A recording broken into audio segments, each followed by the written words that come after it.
Have you ever seen the photos of a racing boat beating to the windward? They are generally reeled down with heeling constantly around or above 30 degrees. It's not for show but necessary to force the boat into the windward. Having said that, beating is hard on the rig and the crew. We usually carry less sails and sail a few degrees lower, aiming for more comfort, not speed.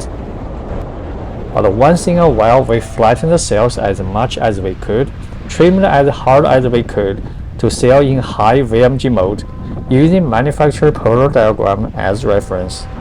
Halyard and outhaul were tightened to the max due to the age of the main. No traveler, boom was centered with mainsheet tied. The leech was closed with top batten parallel to the boom. The ceiling groove was not wide. We were at the high end of the groove with windward telltales lifted and dancing periodically during feathering. Jib lead track is not installed. Instead, a barber hauler is installed. It can move in and outboard, up and down by adjustment, but not fore and aft. True wind is around 50 knots. The main is on the first reef with completely unfurled jib. I trimmed the jib as hard as I could.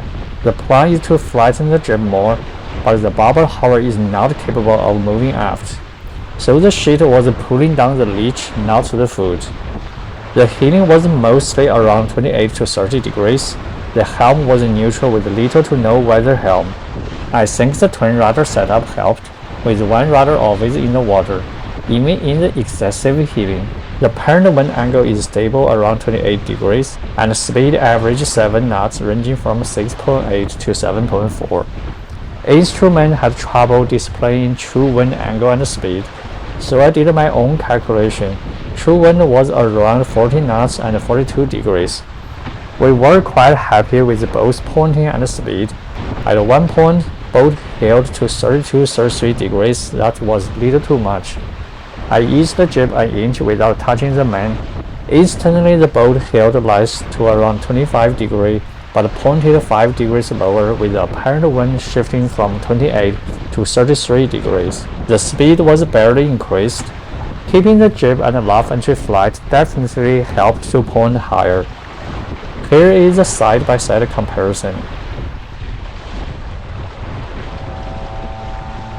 After tacking to the port tack, I decided not to trim the jib as hard to keep the heeling under 25 degrees. As expected, both pointing and speed decreased. Okay, that's all for today's video. I'll see you in the next one. Coming up next are fantastic windsurfers in the Bay Area.